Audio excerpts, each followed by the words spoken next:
Perfect. Thanks, Amy. Good afternoon. Thank you to all who are joining us for the first time and also to those who are returning. We're happy to be able to offer another session of our Workforce Collaborative Training Series to all of our dedicated providers in our community. Today, we're very excited to have advocates BJ Stasio and Max Donatelli with us to talk about the art of advocacy. Just a few quick reminders before we start. At the end of this session, we will be asking you to complete a very brief evaluation. If you would take a moment just to fill that out so that we can continue to improve our training series. Stay tuned for more information on our May training. We are finalizing details as we speak. We will be sending out the announcements for these future sessions via email, or you can always go to our erie.gov/mental health website for announcements and registration information. All of our presentations and recordings for our past offerings are posted on our website as well, so we'd encourage you to check those out. The recording and slides from today's presentation will be posted there within the next few days. We still have openings on our calendar for 2024, and we'd love to have our community of providers share their expertise with us.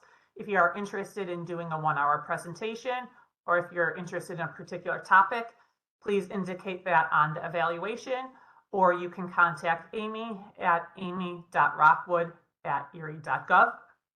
Our training is being recorded today and everyone is muted. If you have questions, please put them in the chat box. I will be monitoring the chat as we go throughout this presentation, and we'll be sending the questions to our presenters. So again, thank you to all for joining us today, and I'd like to introduce BJ Stasio and Max Donatelli to talk about the art of advocacy. Thank you so much, BJ and Max. It's all yours. Great. Thank you. Thank you. Okay, we appreciate that. This is really great that we're able to share some of our ideas and, of what the art, and we're going to go through and talk about what the art of advocacy is. But first, let me just kind of introduce who I am, and then BJ will introduce himself. My name is Max Donatelli, and I'm a parent of a young man who has Down syndrome. Craig is 35 years old, and he is living in a self-directed living situation. My wife Joyce and I have been real advocates for inclusion from the time Craig was very young.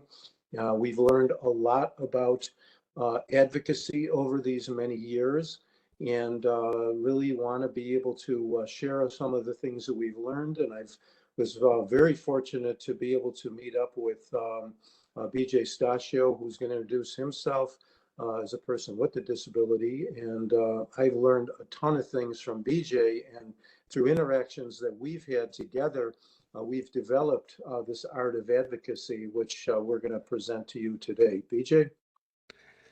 Yes.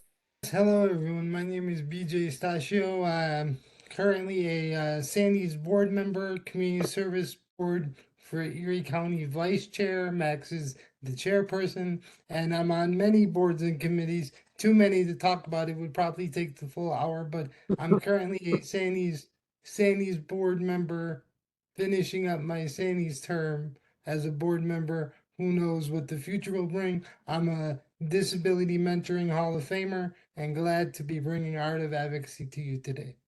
Wonderful. That's great, PJ, and much appreciated. And yeah, I didn't mention that I am currently chairing the Community Services Board for Mental Hygiene, which has also been a really good opportunity for BJ and I to really help to see what some of the issues are, in the areas of mental hygiene. I've had a chance to, because Erie County does oversee contracts for some of the agencies that provide services for people with intellectual and developmental disabilities, as well as mental health, as well as alcohol and substance abuse prevention issues. So, it has really been a real honor to be able to be in that position of chair, and I'm going to be turning that over this coming May. Also very much involved with the Developmental Disability Alliance of Western New York's Family Committee, We started that back in 2007, and it's a really good place for us to help to educate family members as well as people with disabilities.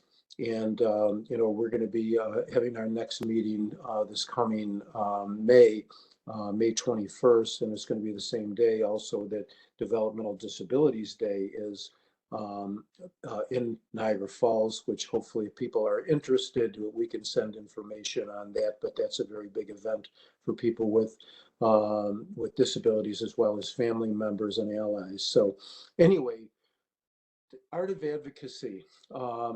Going to kick this off, and I definitely want to have this shared with BJ because as you can see on the first slide here, the Art of Advocacy, which we did get trademarked by the way, and we did this very early on because we think it's something that we really want to be able to help to share, and we wanted to share it in a way that we feel that is done in a way that we believe it needs to be. And BJ, it's really his quote, "It's not a program, it's a way of life." And BJ, maybe you can talk about what that means, because I think it's really critical to our very beginning and our whole philosophy, how we're presenting this. Too many times in the system, good things become programs, and they have a tendency to get messed up and get made into a program and get made billable. Now, that is my own personal opinion. If anybody asks, I could probably say I said it. If anybody wants to come back at me, the system has a tendency to mess up some really good things by making it a program and making it billable and making it try to fit in a box. But advocacy does not fit in any particular box. Good, thank you. And we don't want to bureaucratize. We want it to be very much person-centered. And when we work with people to help them become better advocates, we're doing that in a way that helps the individual person to be able to find their voice, and which is very important. Next slide.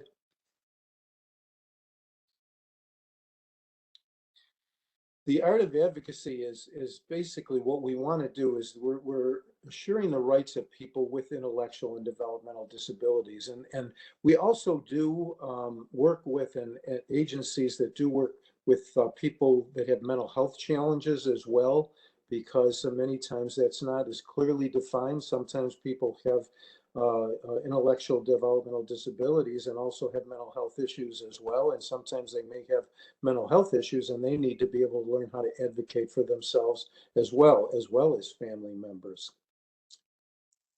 Next. BJ, you want to do the vision? Sure, vision. Every person with an intellectual and/or developmental disability will live their best lives and be included in the community where they live, learn, play, and work when and if they are able. Because God knows as I get older, I'm not looking forward to the time when I won't be able to get to do as much as I wanted to. So I think I'm packing it in now, making it all come together now, because someday I'll slow down, but I highly doubt it. I doubt it too. Okay, next, our mission. We teach and inspire people with intellectual and developmental disabilities, families, and allies to become more effective advocates in their own lives so they can impact the larger systems in their own ways. We really want to, our mission and vision essentially is that we know that it's unfortunately people with developmental disabilities, mental health challenges have been marginalized.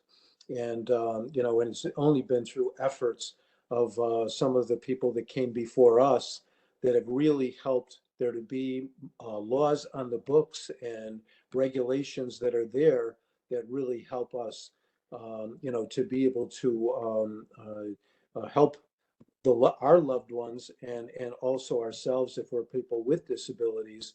But people really need to learn what those laws and what those issues are in order for them to become better advocates. And that's really what we're trying to do with our Art of Advocacy. Next. BJ.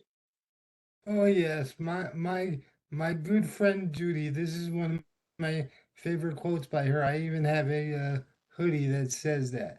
I want to see a feisty group of disabled people around the world.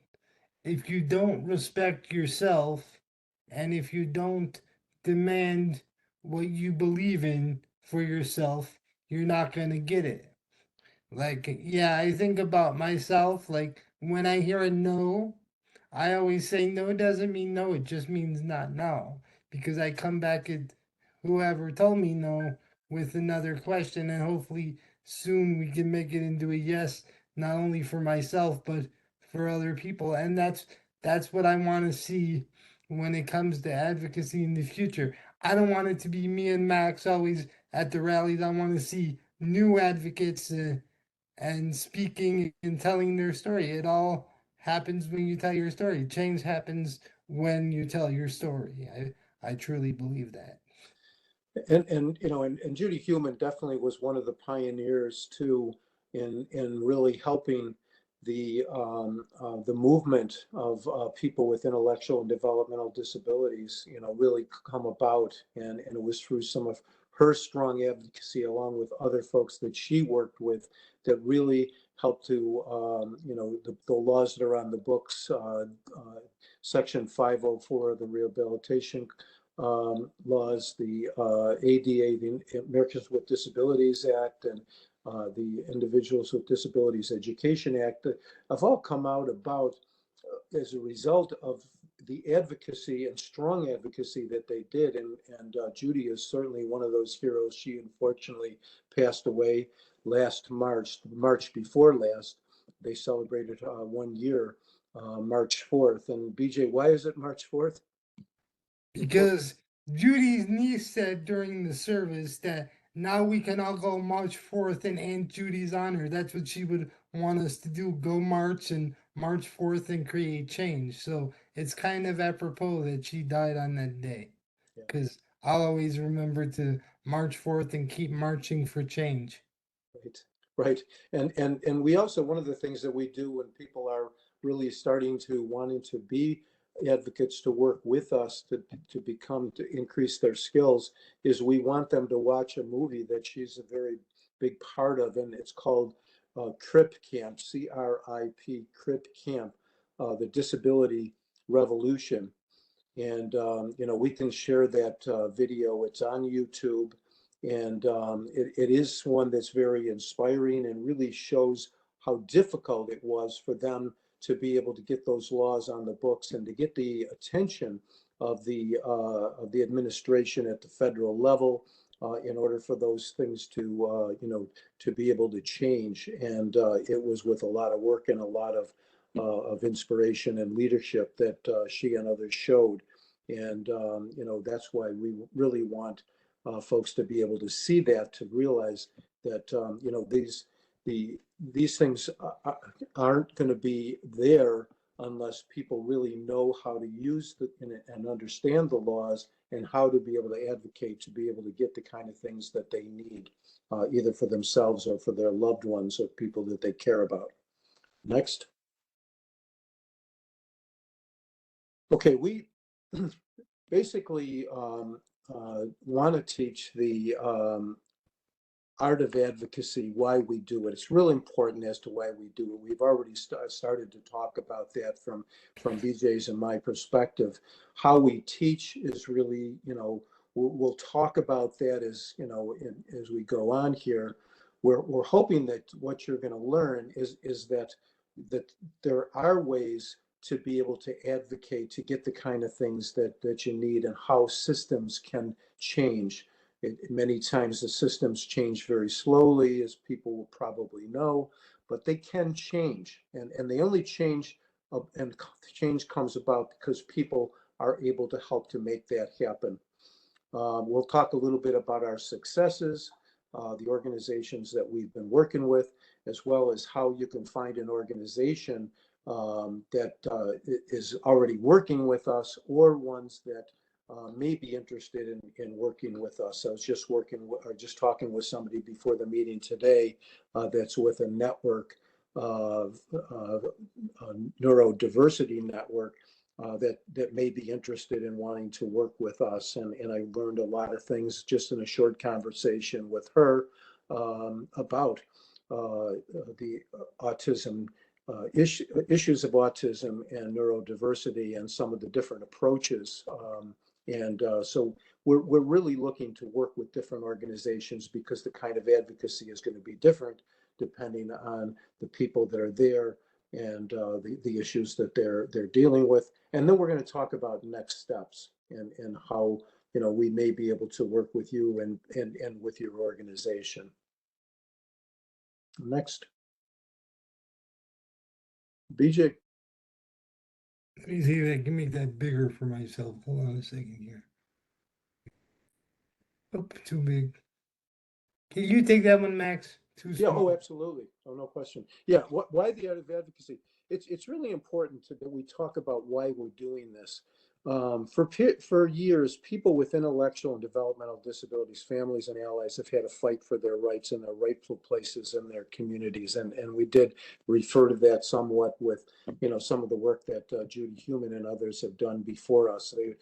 People with disabilities, I mean, if you go back to people hopefully have been aware of Willowbrook, which was a horrible situation back in the 60s and 70s that a huge institution was there that basically ended up warehousing people with developmental disabilities and the kind of things that those people endured back then.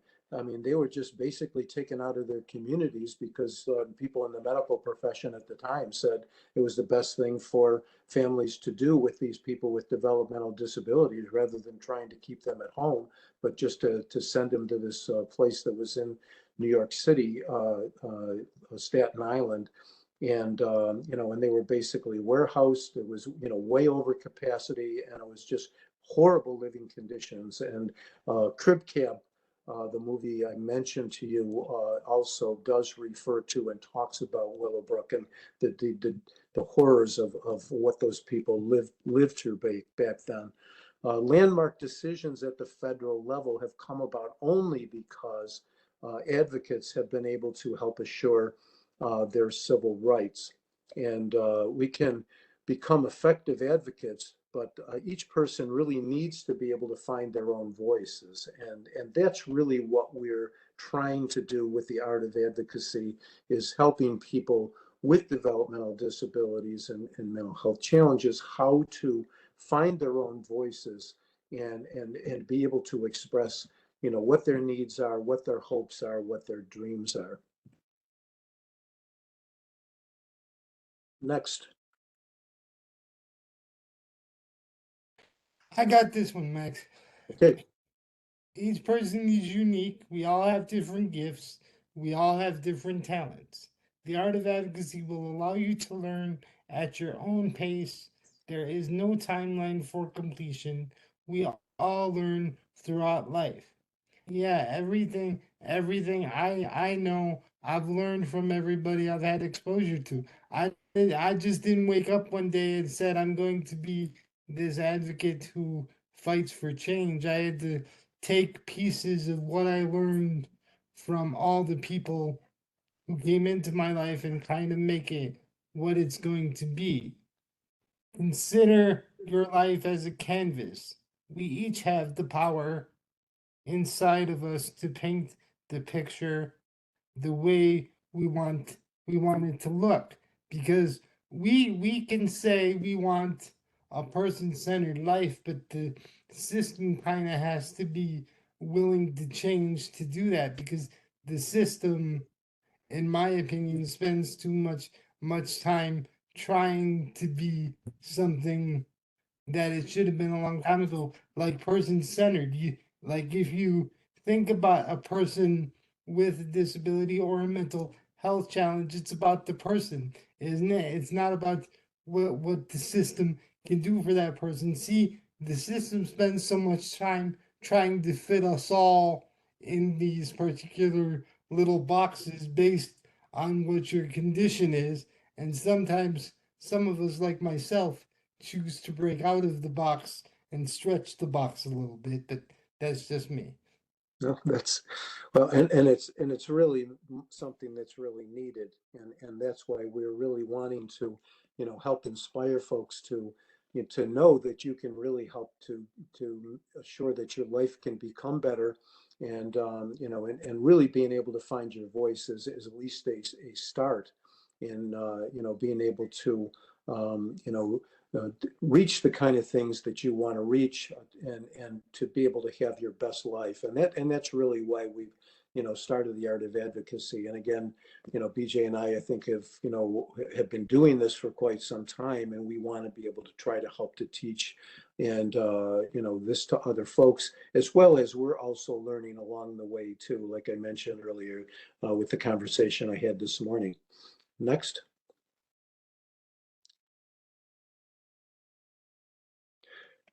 Okay, and this is BJ, this is yours. Yeah, let me see if I can make that a little bigger for myself so I can read it there. Because I don't have my big monitor, I just have my computer today. As the system changes, I realized I needed to develop this way of life to help me work within the system that serves me and make it better for others. And I wanted to share my knowledge because I can I want to leave something for the next generation beyond myself, so nobody has to go through what we've gone through with every budget, it seems like for the last decade or so, fighting for just to have the normalcy of life, because we should all have that normalcy of life, but this the system and our elected officials, in my opinion, need to see us as people instead of the dollar signs that come with the services we need. That's my opinion. Well, and I would like to comment too on that, the picture that it's shown there is a picture of BJ when we were in Albany at one of the rallies. And BJ was able to get the Senator John Mannion, who's on the left. And he's the chair of the Disability Committee in the Senate. He has been a real champion for our cause. And and BJ testified, on the workforce crisis, and he really got to know Senator Mannion. And again, he's been a real champion for us. The person on the right-hand side is Carrie Neifeld, who's in front, and she is the current commissioner of OPWDD, the Office of People with Developmental Disabilities, and she has become a real champion as well. Unfortunately, she's going to be leaving in June. People may know. Unfortunately, she's leaving for for family reasons, and but she's really helped to carve a path between her and Senator Mannion and others. Rebecca Seawright, who's chair now in the Assembly side, and person in the back row is myself on the left, and as BJ will call him, Jim and Debbie are his bodyguards, and so they were in one of our rallies in Albany, but I was doing some advocacy. Next one, please. And this is, again, this is my perspective on it as a family advocate and as a parent. My concern for the future for our son, Craig, is that we don't have enough parents, family members, self-advocates, or allies adequately skilled in advocacy to make the system more responsive and adequately funded. As BJ mentioned, we've been doing this for many years. We've been able to I think, get some inroads, particularly with this current governor, with Kathy Hochul. I think she's been somewhat more responsive to our issues. So we do have a legislature that's been more responsive to our issues, but they need to hear more voices. Like BJ said, they need to hear more than just BJ and myself as advocates going to these rallies and speaking at these rallies or testifying at hearings, on whatever issues may be in front of of us at the time. The workforce crisis right now is a major issue. We just recently didn't get what we needed from this current budget. We won't go into that right now, but we did make a very strong pitch for an increase in funding that would really help the staffing, help to alleviate the staffing crisis right now. We're losing people, very good people, because of the funding is not there to adequately pay these people that are direct support professionals or personal care aides, that people with disabilities, many have to rely on to have their best lives. And, so that is something that we're going to continue to advocate for, and we're going to be, giving our responses to when we can make those opportunities to let our elected officials know, what is still needed in order for people with developmental disabilities to be able to get their best lives from this point forward. Next one. Okay, how we teach, and I'll do this and pass the next one to you, BJ. There are laws on the books to assure people's rights to an education. My son benefited very much from the Individuals with Disabilities Education Act, IDEA as it's called. And, there are protections. There are 6 major tenets in IDEA that, as Craig was going through school very early on, became very, very familiar with. People need to know, the younger folks that have their children in education right now really need to know what IDEA is, and how important it is to their child's education. Section 504 likewise is very important as well, and people need to know about what it is.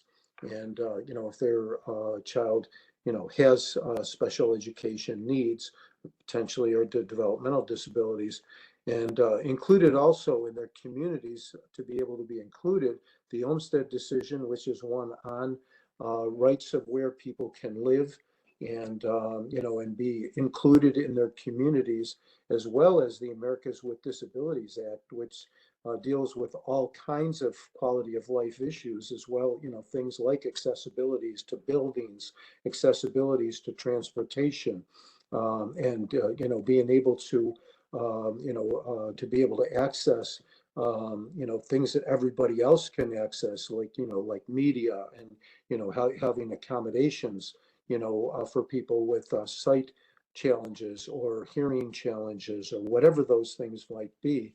And it's important for us to be able to teach people how to be able to find their voices, so that they can help assure that these rights that are there for them as citizens of the United States, that are there for them, but they need to be able to know what those rights are, and how to be able to to be able to obtain those rights, and how people that we need to work with in government and within these organizations to help assure that these things can take place, and people are going to be able to benefit from all these rights that have been laid out before us. Next.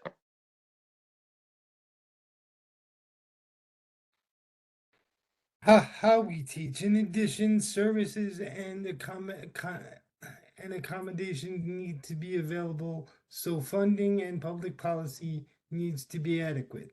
This requires people identifying their own personal needs and what it takes to live their best life. Yes, and that is obviously very important, because without you speaking up, nobody knows what you need. So we all need to speak up and make sure that the public and the people around you understand what you need. I reflect back on Buffalo's Buffalo's issues with an ADA coordinator. Now we have one, and it took some advocacy of a group of us to get it done, and we finally have one. So it took a while, but it took all of us together to make it happen. Exactly. And next.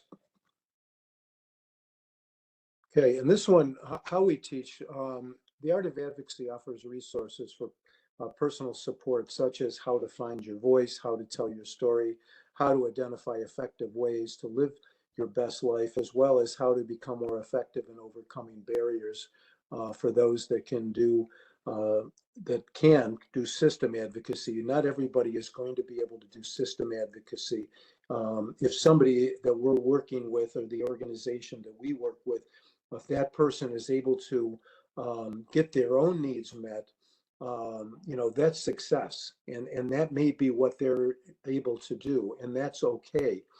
We are looking for others that can do system advocacy like BJ and I do and others, but that's not necessary. If people can just be able to advocate for what they need, that's great. And we certainly work to help people to be able to do that.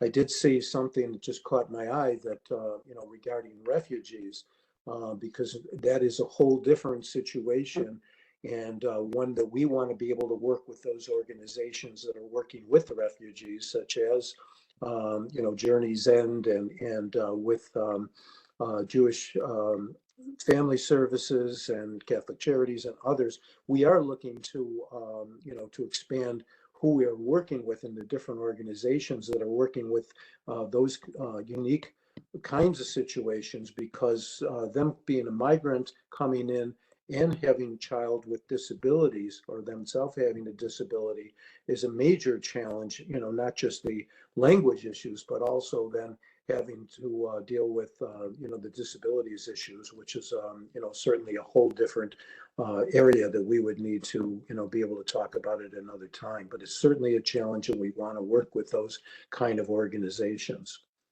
Next. Thanks, Max.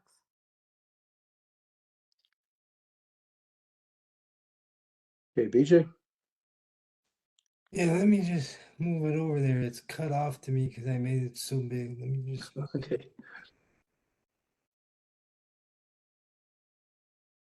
Art of Advocacy is patterned after Taekwondo and karate. Instead of belts, we use wristbands. And we encourage celebrating when someone moves up to the next level. All advocates start with white wristbands. A yellow band is earned by completing all of the items on the checklist for, for each level, for example. Yes, and it's a good way just to acknowledge you are a good advocate. And it took Max and myself forever to test each other to make sure we earned our master level. It was a lot. I'm surprised we're still friends, frankly, but we are. We are, and it was tough because we did.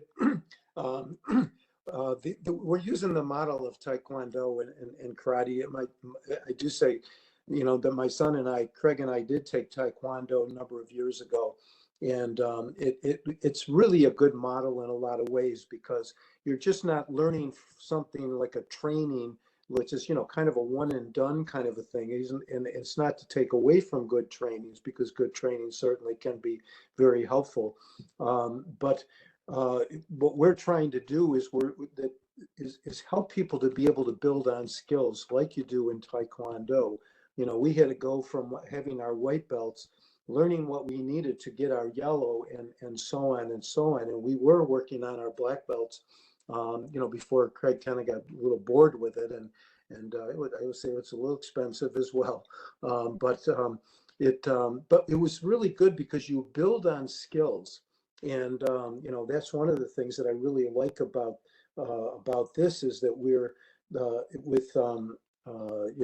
when we came up with the rubrics for each one of the levels from white to yellow, for example, we talked about and reflected back when we were new advocates, what we needed back then, what kind of things were helpful back then. And then, and then we came up with rubrics for each one of those levels. And those are things that we're going to be able to share with organizations and with people that are interested in wanting to learn more about this. Next. Okay, how we teach. And the yellow band focuses primarily on personal advocacy, as I mentioned, finding your voice and developing a trusted circle of supporters. That's one of the things that we really encourage is, people having people around them, family members, friends, trusted allies, to really be able to help people to find their voices, and do it in a way that, we have some different things that can help. BJ recently, and he can talk more about this, is using a vision board, for example. And he can address that next. But as you gain in advocacy skills, you may be able to transition to the higher bands and doing system advocacy. But this may not be for everyone, and that's okay. As we've mentioned, the bands go from white to black, with black being the highest. And BJ, maybe talk a little bit about the vision board. Sure. I'm doing it at the state level for OPWD in the group homes, and I realized that staff didn't have the time with all their other responsibilities to do the requirements. So I pivoted and I kind of made vision boarding a requirement to earn your band level, kind of a fun craft activity, yet learning something, and it also gets the staff engaged, because that, I think the staff need it more than the people that they serve to, because the people that they serve already know what they want and what they need from the staff, but the staff need to understand that they're there to support them have their best life. And that's what I think the vision board is doing, because it gets them to see the person in a visual format, instead of just reading something that's on paper, because we all know our records do not define who we are today. If we have those records, we need to look past what somebody is 5, 10, even 15 years ago to the person they are now. That's what matters in this moment, and that's why I decided to do the pivot of the vision boarding to make it fun and more engaging. Great. Great. Thank you. Next. White band, and this is, they're actual bands, they're wristbands that we have. The initial one, everybody that if we were doing this in person, we would pass out to everybody that's on our presentation this afternoon. We'd give you a white wristband. So consider that you have a white wristband, and that's the starting point. And then in order to move to the next one, yellow, you get the next slide, because that was the novice level, and this one is the speaking up for themselves. And this is somebody that's able to speak up for themselves, whether they're using a vision board, or whether we're using just some of the tools that we have in order for somebody to find their voice, to become the person that they want to be. And again, I definitely want to mention here too, that we also work with family members too, because depending on the kind of disability that someone may have, they may have difficulty themselves being able to do this, or they may need to have a parent right alongside of them, or a trusted friend right alongside of them to help them to be able to find their voice and be able to be the best person that they can be, and speaking up for themselves. Next. The green is basically the level that somebody that can start to speak up for others. And, and again, we have rubrics for moving from yellow to green. And when somebody does move to the next level, as I mentioned before, we do celebrate, because moving from one band to the other, we really want to challenge people. And particularly if we're trying to help people to become better advocates, to help other people, and to do more system advocacy, we really want people to be effective at what they're doing. And we want to be able to reinforce the kind of things that they're doing that is going to really help to make a difference in the ways that they're advocating and who they're advocating to. Next one. And this one is a recognized advocate, somebody that's in the community. They may be on a board. They may be somebody that is, writing articles in the paper. They may be somebody that's, really recognized, as an advocate. This is really a higher level band, and the challenge is being able to get up to this band is considerable. But we do have a toolbox, and we do have rubrics for each one of the levels to help people to be able to move up to this level. Next. And this is the mastery level. This is the level that BJ and I mentioned that we really tested each other very carefully, and really pushed each other on us being advocates, BJ being a person with a disability, myself being a family member, a parent. And and this level is one that takes time, although there's no necessarily a timeline on it. But it does take a lot in order to become at the mastery level.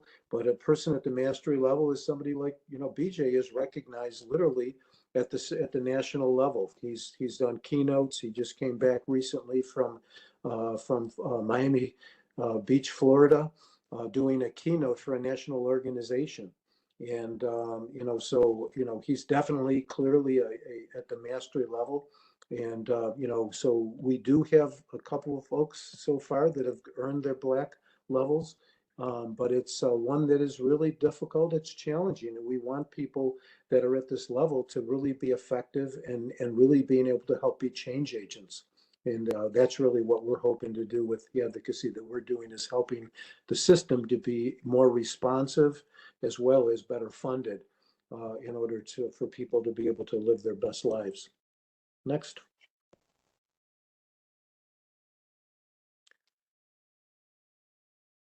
Okay, I'll start this one, BJ, and then pick it up if you would. What you will learn, you engage in a baseline conversation. That's the way we start this. Each person gets a white band and a checklist to follow. In most situations, more seasoned advocates will work alongside of you to coach you on each of those items. Once the items are checked, you will be tested by a seasoned advocate. When successful in completing these requirements, you will be promoted to the yellow level. You can then start to complete requirements for the green band level and continue to learn how to best advocate for yourself and getting your best life. And that's okay. And then you'll do system advocacy for those folks that can do it. Okay, next. When successful in, okay, Art of Advocacy Toolkit, band level checklist, how to order wristbands, advocacy agreement, mentor support, engage, encourage that you read Credo for support. Max didn't know about Credo for support until I showed it to him, so we're always learning something, and I forgot I had some good stuff in my toolbox. And of course, watching Crip Camp, I've only seen it 59 times. I think I watch it more because I miss Judy every day. Spend time with Judy in DC. We talked a lot over text and telephone, and I miss her every day. To start, we recommend learning to tell your story. Resources will be supplied. Working with your mentor, we will provide additional resources geared to your own situation. Yes, and I want to make a point about that. Advocacy is not an absolute BJ Max thing. It's like you can modify it based on the people that you're supporting and working with. That's why we decided to call the way of life art of advocacy. It's your art. You hold the paintbrush to what you want your life to be. Absolutely. Most important of this is your motivation to learn and the knowledge and experience of your mentor.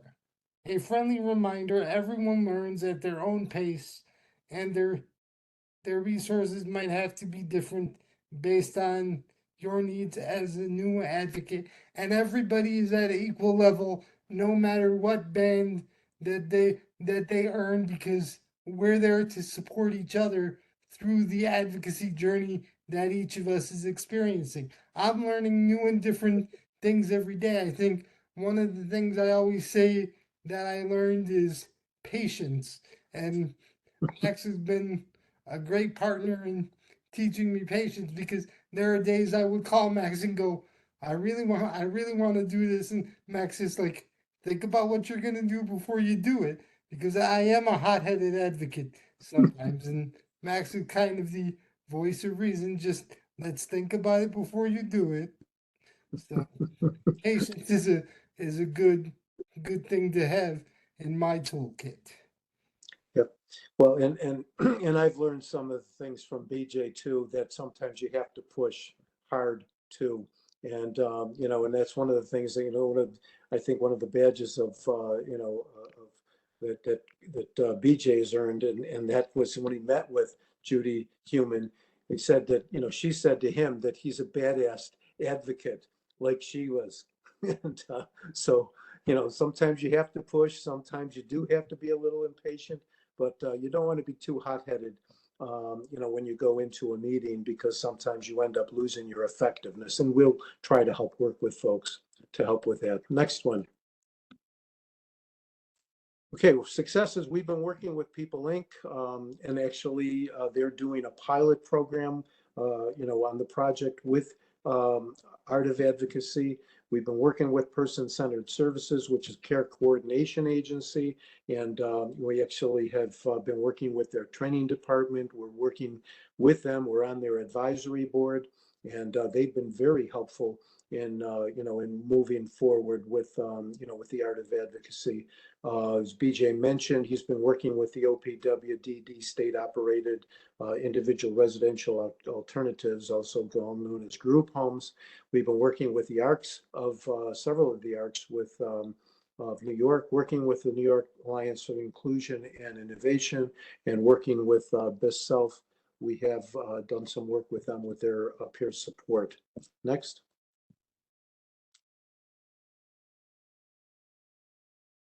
Okay, and we do want to work with a variety of organizations, and I know there's probably very many organizations that are on today with us, and you know, and we certainly will give contact information if you're interested in, and if one of the agencies that we mentioned that you are receiving services from or working with us, you know, they'd be willing to start to work with us. We'd certainly like to work with them. We are available to help you connect and get started. So that is something that, you know, we'd like to be able to help you with.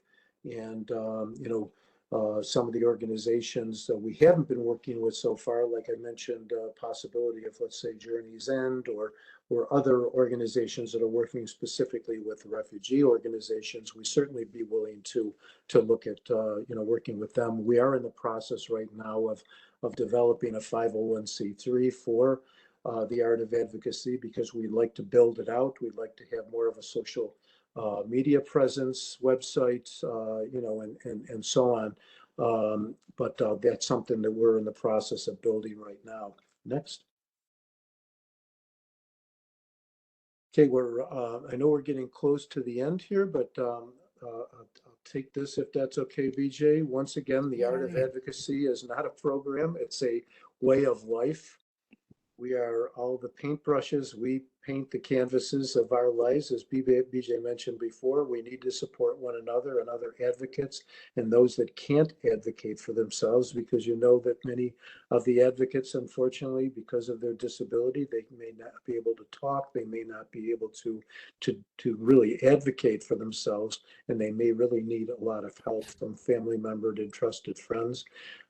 Direct support professionals, we also want to work with them as well as allies.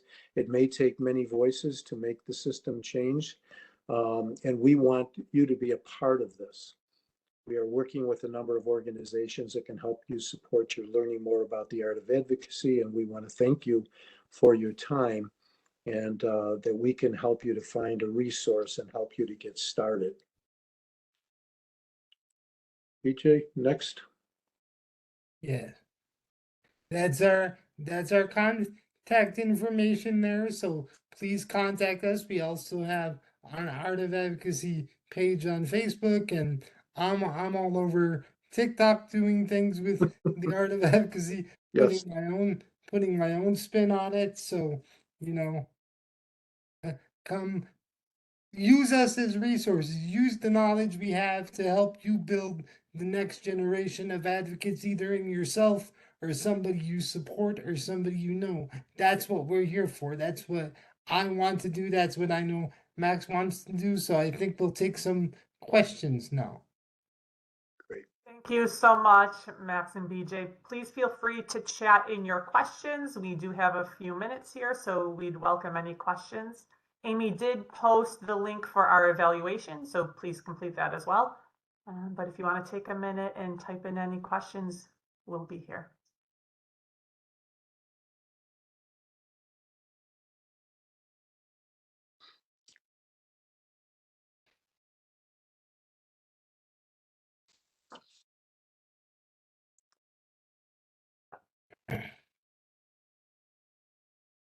A comment that came in, thank you for the information. Glad to see this here in Western New York. I was a support specialist for the Lucas County Board of DD in Ohio for 7 years. Thanks for sharing this information.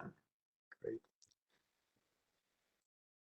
And again, we do, really want to be able to, support various organizations that want to do this. I mean, there is a huge need for more advocates, more people to be effective in helping us to make system changes.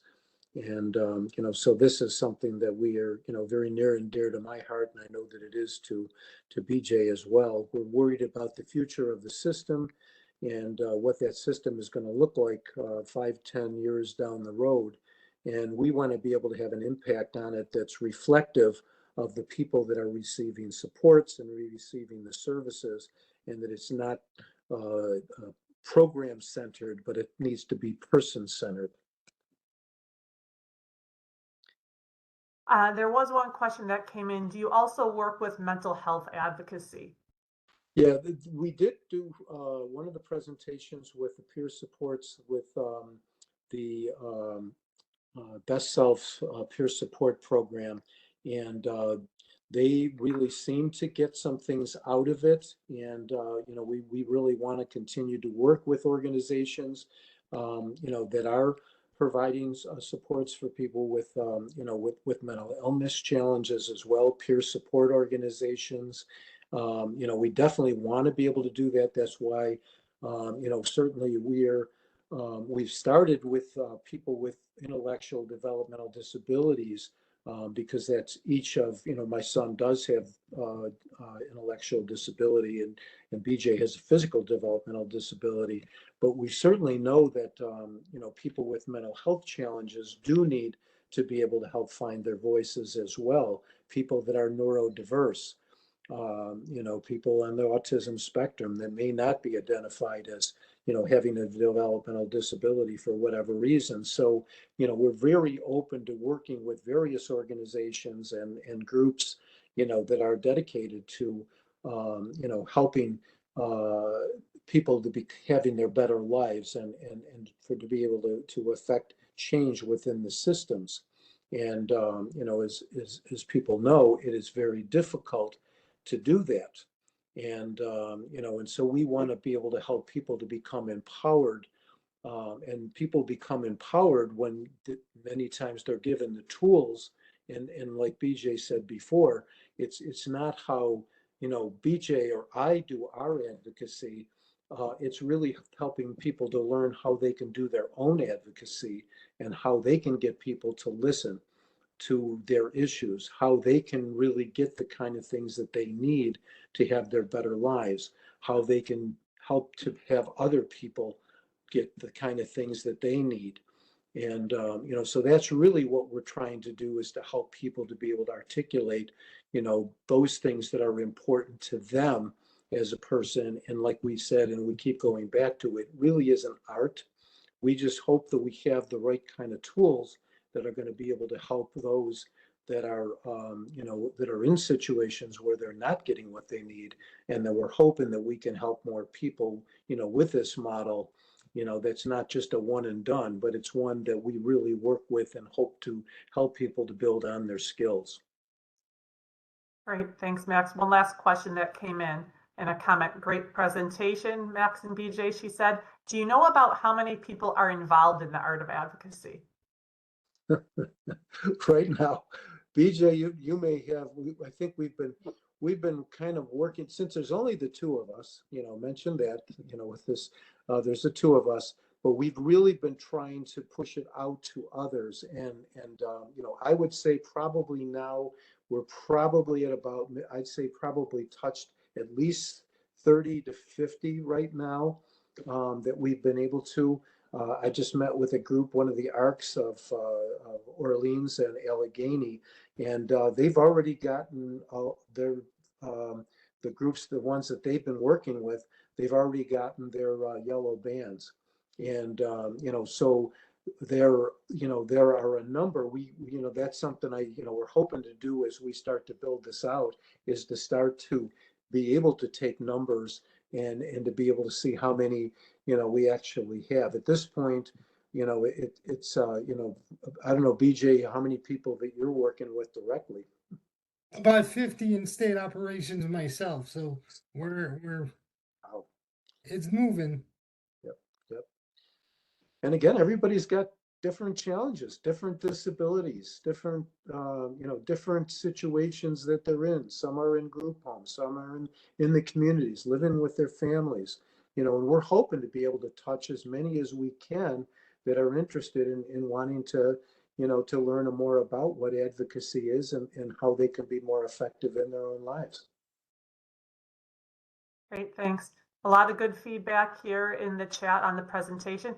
Also, it looks like Edward said he'd love to get involved. So you have BJ and Max's contact information, so feel free to reach out to them. Great.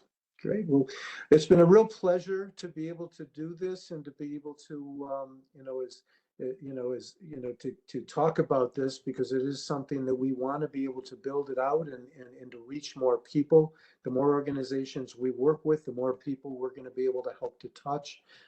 We are hoping to be able to help to build and help more people become better mentors, and that's really what we can do with organizations, is to help with those mentors. Thank you so much for, allowing us to be able to share this with you folks. Yes, thank you all for your time. Great, thank you again. Just a few last things. Amy does have the link for our evaluation posted in the chat, so please take a minute to fill that out. We will be posting the recording and the slides from today's presentation to our webpage, and that's in the chat as well. So feel free to check that out, or any of our previous offerings. Stay tuned for more info on our website or via your email for our May session. And if you're interested in being a presenter, please let Amy or myself know. So thank you again, Max and BJ. Great. Thank you, everybody. Really appreciate it. Thanks again. Kathy, Amy, thanks so much for the opportunity. Appreciate it. Thanks, folks. Yes, thank you both. Thank Bye-bye. you.